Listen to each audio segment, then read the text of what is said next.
Pimpinan Hamas di Gaza, Khalil Hamas dan Israel ini Kepala Hamas di Gaza pada Sabtu. Hamas berikan peringatan kekuatan internasional. Jumlah korban meninggal akibat malnutrisi di jalur Gaza akibat blokade Israel terus bertambah menjadi 404 orang, termasuk 141 anak. Demikian menurut Kementerian Kesehatan Gaza.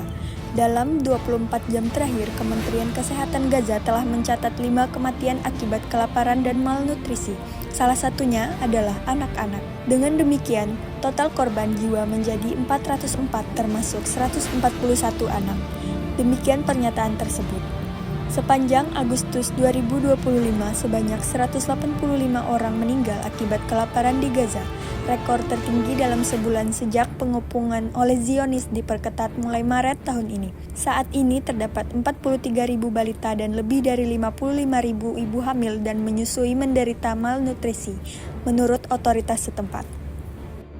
Konflik di Gaza telah dinilai oleh banyak lembaga internasional sebagai pelanggaran serius terhadap hukum humaniter internasional dan hak asasi manusia.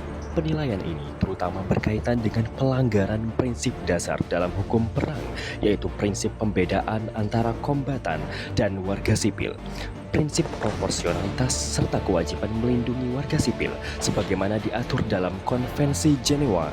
Keempat, Kantor HAM PBB melaporkan berbagai dugaan pelanggaran seperti pembunuhan warga sipil secara ilegal, penghancuran fasilitas sipil, hukuman kolektif, pemutusan akses layanan, hingga serangan terhadap kamp pengungsi. Tindakan-tindakan tersebut secara tegas dilarang dalam hukum humaniter internasional dan berpotensi dikategorikan sebagai kejahatan perang maupun kejahatan terhadap kemanusiaan. Konvensi Jenewa sendiri merupakan fondasi utama hukum humaniter internasional. Dalam konflik bersenjata seperti di Gaza, konvensi ini mewajibkan pihak yang berkonflik untuk melindungi warga sipil, fasilitas kesehatan, tempat tinggal, serta menjamin akses bantuan kemanusiaan. Oleh karena itu, serangan terhadap rumah sakit, sekolah, atau pemukiman sipil tidak dapat dianggap sebagai konsekuensi perang biasa, melainkan sebagai pelanggaran serius terhadap hukum internasional. Selain itu, beberapa badan internasional seperti UN Commission of Inquiry menyatakan bahwa pola serangan yang bersifat luas dan sistematis dapat mengarah pada dugaan genosida. Hal ini membuka kemungkinan penyelidikan oleh Mahkamah Pidana Internasional (ICC) maupun Mahkamah Internasional (ICJ).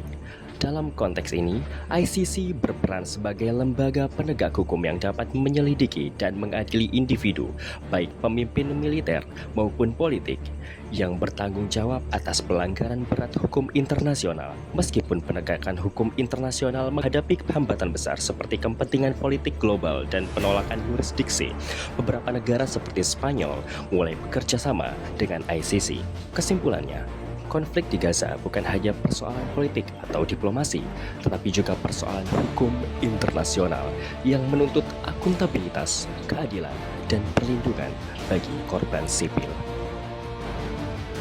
Strategi akademisi Muslim dalam memperjuangkan hak-hak fundamental Palestina berpusat pada 3 kerangka utama. Yang pertama, hakul hayah, hak hidup, yang dalam Quran Surah Al-Ma'idah ayat 32 dijamin secara mutlak. Strateginya meliputi penelitian dan advokasi untuk mendokumentasi pelanggaran terhadap jiwa, akses kesehatan, dan lingkungan hidup warga Palestina, serta mengaitkannya dengan hukum internasional. Yang kedua, hakuddin, hak beragama, yang berdasarkan prinsip la ikraha fid din, tidak ada paksaan dalam agama. Quran Surah Al-Baqarah ayat 256, perjuangan difokuskan pada dokumentasi serangan terhadap tempat ibadah seperti Masjid Al-Aqsa dan membangun narasi perlindungan sakralitas lintas agama. Yang ketiga, maqasid syariah sebagai kerangka menyeluruh untuk menganalisis bagaimana pendudukan merusak 5 tujuan utama syariah: agama, jiwa, akal, keturunan, dan harta rakyat Palestina. Secara operasional, strategi ini diimplementasikan melalui integrasi isu Palestina dalam kurikulum akademik, riset dan publikasi interdisipliner yang kuat, pembangunan koalisi global dengan akademisi dari berbagai latar belakang, advokasi langsung berbasis data dan prinsip moral. Dengan pendekatan ini, perjuangan untuk Palestina menjadi manifestasi nyata dari komitmen Islam pada keadilan, perlindungan kehidupan, dan kemuliaan manusia universal. Menyita waktu Pian siang ini Pak untuk mewawancara Pian perihal tentang konflik kemanusiaan yang ada di Gaza, Palestina, Pak. Ya, tema kelompok kami yaitu tentang peran akademisi Muslim untuk bagaimana berperan pada konflik yang terjadi di Palestina. Untuk pertanyaannya kami hanya ada dua, ya, singkat waktu. Saya akan langsung menanyakan pertanyaan pertama. Menurut Bapak, bagaimana posisi dan peran akademisi Muslim dalam respon konflik kemanusiaan di Palestina? Respon akademisi ya. Nah, kalau misal kita dari segi akademisi merespon yang tragedi yang terjadi di Palestina, tentunya kita juga dapat memberikan opini-opini kita ya, untuk menyuarakan mana yang benar, mana yang salah, dan mana yang harus dihukum dan mana yang harus mendapatkan hak-haknya. Nah, kita harus tahu dulu yang salah itu siapa, yang benar itu siapa. Nah, kemudian kan dari situ baru kita bisa menyuarakan bahwa pihak mana yang seharusnya itu mendapatkan pertolongan dari tragedi yang terjadi di antara Palestina dan juga Israel seperti itu ya. Yang kita tahu sekarang kan yang lagi menderita itu adalah masyarakat Palestina ya. Nah, tentunya kita harus menyuarakan bahwa masyarakat Palestina itu memerlukan bantuan dari warga seluruh dunia, termasuk kita juga di Indonesia ya. Jadi peran akademisi yaitu tadi pertama itu memberikan opini kita bahwa yang terjadi di sana itu merupakan kejahatan yang luar biasa, yaitu berupa hilangnya nyawa yang dilakukan oleh entitas atau suatu negara terhadap negara lain. Itu masuknya ke ranah hukum perang seharusnya ya. Yang awalnya kita tahu hukum perang yang terjadi antara Israel dan juga organisasi yang ada di Palestina yaitu Hamas. Nah, yang terjadi itu adalah peperangan yang seharusnya sesuai dengan hukum perang. Yang melakukan peperangan adalah orang-orang yang berperang saja. Jangan mengaitkan dengan orang-orang yang tidak masuk ke dalam peperangan. Misalkan warga sipil, nah itu harusnya tidak masuk dalam hal atau kategori perang. Mereka harus masuk ke dalam kategori yang dilindungi. Jadi jangan sampai dalam peperangan itu masuk ke dalam wilayah yang harusnya bebas dari perang. Contohnya misalkan kayak pendidikan, wilayah-wilayah yang ada kesehatan, wilayah ibadah. Nah itu harusnya terlindungi dari wilayah perang. Kemudian kita juga dapat memberikan bantuan berupa finansial ya, yang mana akademisi juga kalau misalnya ada kelebihan uang dan segala macam, mari kita bantu untuk meringankan beban yang ada di Palestina sana ya. Kemudian juga selain opini, kemudian finansial, kita juga dapat menyuarakan sebagai akademisi ke pemerintah-pemerintah kita, sebagaimana pemerintah ini kan yang dapat memberikan aspirasi atau pendapatnya untuk membuka pandangan dunia bahwa yang terjadi di Palestina itu merupakan kejahatan yang luar biasa seperti itu ya. Jadi melalui pemerintah kita yang dapat menyuarakan itu ke seluruh negara-negara yang lainnya seperti itu. Jadi mungkin itu yang dapat dilakukan oleh akademisi ya, melalui opini-opininya yang dituangkan dalam tulisan, yang dituangkan di dalam berita-berita, media sosial dan segala macam, tapi sesuai dengan norma-norma sosial juga harus sesuai gitu. Jangan kita menyuarakan tapi menggunakan bahasa-bahasa yang tidak baik, jangan juga seperti itu. Kita harus menjaga adab juga gitu. Itu sih. Pertanyaan terakhir ini Pak, mengapa isu di Palestina itu penting untuk dibahas terutama dalam hal akademis Pak? Cara alasan kita kesampingkan alasan kemanusiaan untuk karena di akademisi apa sih perannya itu Pak? Perannya di akademisi isu tersebut jadi penting untuk dibahas ya.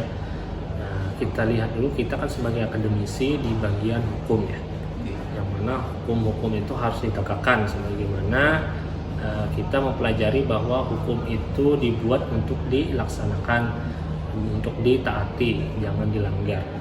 Nah, apabila yang melanggar itu harus mendapatkan sanksi seperti itu ya.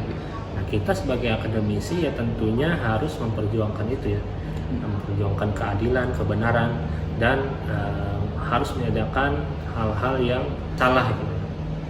Jadi yang salah harus mendapatkan sanksi. Nah, jadi isu tersebut kenapa jadi penting? Karena terdapat pelanggaran-pelanggaran yang dilakukan oleh Israel terhadap wilayah Palestina. Jadi pelanggaran tersebut seharusnya tidak boleh dilakukan selama peperangan yang dilakukan antara Israel dan juga organisasi Hamas. Jadi kita harus suarakan bahwa yang dilakukan oleh Israel itu tidak benar. Seharusnya kalau misalnya ingin perang hanya kelompok Hamas saja, di mana wilayah kelompok Hamas di situ dia yang harus diserang, jangan merembet ke wilayah-wilayah lain seperti itu. Nah, dengan itu saja kita sudah bisa menyimpulkan bahwa Israel itu sudah melakukan kesalahan dengan menyerang wilayah yang bebas perang seharusnya. Nah, mari kita suarakan sebagai akademisi bahwa itu adalah tindakan yang salah menurut hukum perang internasional, dan juga yang dilakukan oleh Israel juga dengan melakukan penyerangan terhadap warga sipil dan menewaskan banyak nyawa, ya, banyak korban juga. Nah, itu masuknya ke ranah pelanggaran HAM berat, ya, masuknya kategori genosida. Nah, itu juga merupakan kesalahan yang harus diluruskan bahwa tidak boleh terjadi dan tidak boleh dilakukan penyerangan terhadap warga sipil. Sih seperti itu ya pendapat Bapak. Nah, isu ini jadi penting yang dibahas bagi seorang akademisi, apalagi kita sebagai akademisi hukum. Jadi kita harus menjunjung tinggi hukum itu untuk ditegakkan. Sebagaimana yang terjadi di Israel dan Palestina, mereka sudah melakukan pelanggaran hukum internasional, hukum perang, dan juga melanggar HAM berat dalam hal peperangan itu sendiri. Itu sih menurut Bapak. Baik, mungkin itu saja pertanyaan dari kami. Terima kasih jawaban Bapak. Untuk akhiri sesi wawancaranya mungkin. Terima kasih Bapak. Iya. Iya, sama-sama. Apa yang terjadi di Gaza bukan sekedar konflik, tapi masalah kemanusiaan karena warga sipil terus menjadi korban. Anak-anak, perempuan, dan orang tua seharusnya dilindungi, bukan hidup dalam ketakutan setiap hari. Keadilan terasa timpang ketika pelanggaran kemanusiaan terjadi, tapi dunia memilih diam. Hak hidup, keamanan, dan martabat masyarakat Gaza sering diabaikan oleh kepentingan politik. Kemanusiaan seharusnya tidak pilih-pilih, siapapun korbannya tetap harus dibela. Perdamaian tidak akan tercapai tanpa keadilan dan penghormatan kepada hak asasi manusia. FWLM untuk keadilan dunia, suara mahasiswa untuk Gaza. Sekian dari kami. Assalamualaikum warahmatullahi wabarakatuh.